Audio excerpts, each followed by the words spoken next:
Hi, I just thought I'd jump on and do a quick video on a question that I am often asked, and that is, how do we consciously create?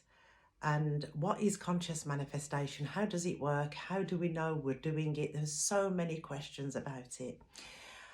I'm going to give you the simplicity of conscious manifestation.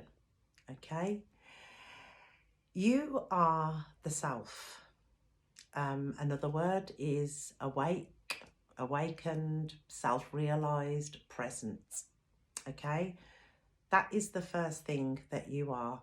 That cannot be believed. It becomes one's direct experience, and once it's directly experienced, it is known. It's categorically known. There's no if, buts, or maybes, which is the good thing, which means that nobody can give it to anybody. It is self-realized. Okay, that's the first step. The second step is the reason why we do not easily, I don't want to say access, the reason why it's not really known or it hasn't been experienced is because we imagined ourselves to have attention. We imagined ourselves to have imagination, and that then gave birth to the story that I am separate from everything and everyone. So this is why awakening is part of the dream, because for somebody to be awake, they have to be asleep. You can only wake up if you're asleep. Presence does not sleep. Presence does not need to wake up. And it's from presence, it's from actually direct experience of presence that conscious creation happens.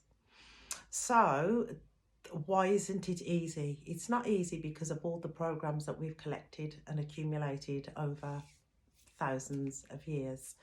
And every single program, so the programs are nothing to do with the self, they're nothing to do with presence. However, the attachments and the identification is so strong. It's not strong, but it appears to be strong because we've done it so many times. And one of the big programs of the mind is repetition.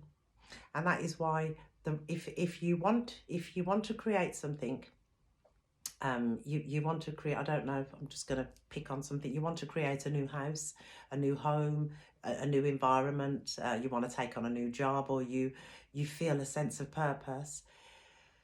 What helps is by repeating something that is in line with what you want, because that then breaks the old psychological mind that was doing the opposite, that was kind of stopping you from experiencing what you want to create. And all of those are limitations. They're all limitations, but I don't like saying this to people, because when the mind picks this information up, the mind then gives the being, well, it doesn't give the being, but it gives a sense of, it'll give an interpretation around it. The mind knows absolutely nothing about conscious creation. It knows nothing about creating, because the mind itself is created. And it's only when we stand out of that, when the beingness is present, when presence is presence, that then the mind is so obvious and all of the structures are so obvious. And that is where conscious creation takes place. And with conscious creation, there's no time, there's no effort. It is so natural that the mind cannot grasp this. So in a nutshell, conscious creation is the self presence without the mind, without the imagined idea. And everything that we experience, attention, belief, limitations, it doesn't matter what it's called, they're all imagined. This is why when beings have truly woken up, have truly I mean, woken up is not really the word that I want to use, because it would imply that the being was asleep. But the story of waking up from the dream state, when you return to your true nature, the whole thing was a dream. Everything is not, it wasn't even a dream. It didn't even exist. And it can sound like, oh my God, it's going to take years. It's the mind talking. So I will do my very best to keep popping videos up about the way that the psychological mind works, but you can always reach out to me. What I tend to do is book a discovery call so that I can see where on the path you are, because different teachings make sense to some and not to others, depending on where we actually are on the path. Had I had heard this teaching 15 years ago, it wouldn't have made no sense. I don't think it would have made any sense. So the ways that you can reach out to me are via email, which is in the description of this video. Reach out to me. If you want to book, it's like a consultation, a discovery call, it's so that I can listen to whereabouts you are. And then from there, whatever happens. You may realise yourself there and then, if you haven't done it already, or catch something. I don't know what's going to happen, because I don't see anybody as asleep. I don't see anybody with any problems, so I don't know what's going to happen.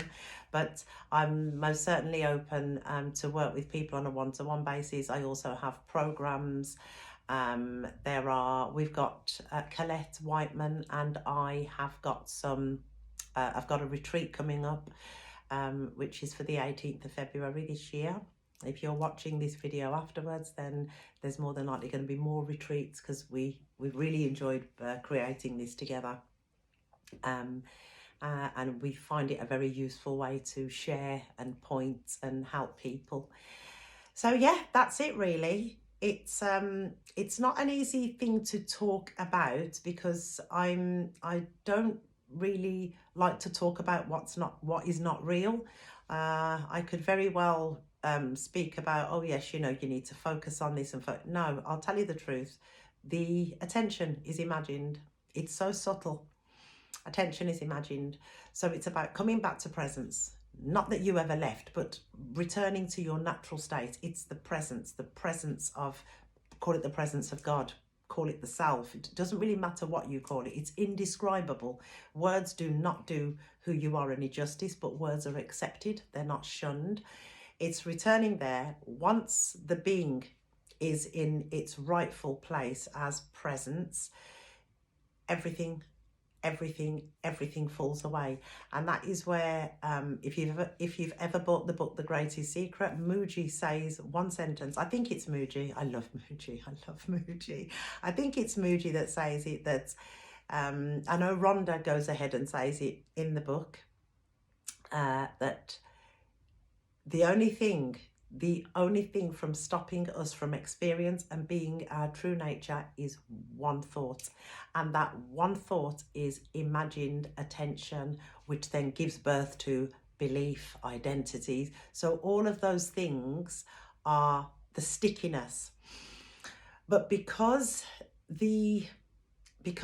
that has happened, the imagined self, because the imagined self is the one with the attention and the belief, and the one who fell asleep and the one who woke up, because that is so sticky and like a spider's web, it's not easy to just jump from there to presence. Some people do.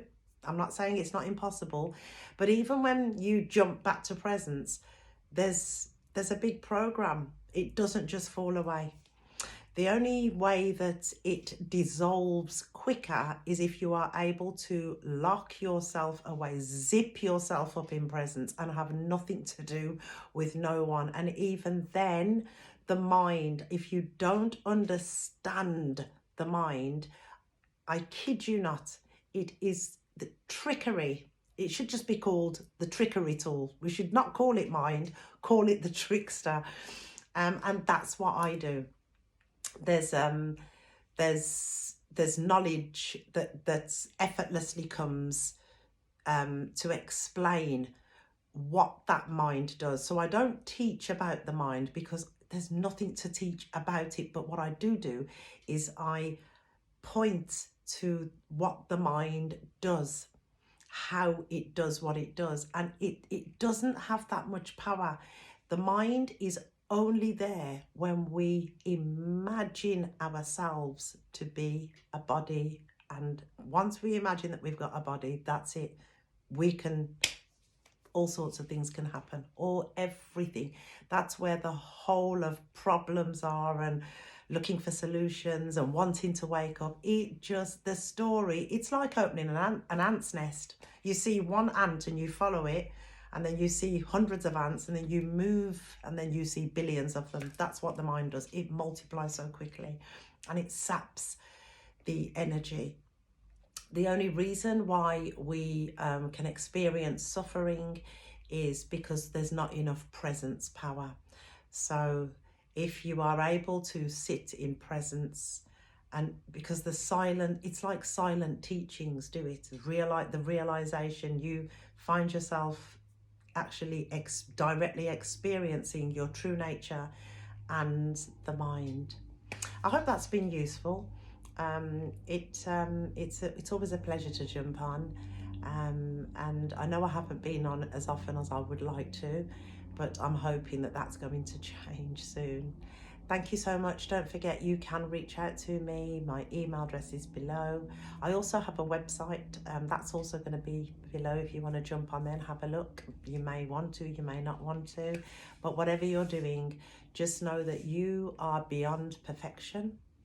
There's nothing to fix, change and improve. You are already it, and we are just marvelous beings, because to create such an amazing story, and we actually believed it, we're truly tremendous. Thank you all, and hopefully I'll jump on again, and see you all soon. You take care for now. Thank you. Bye-bye.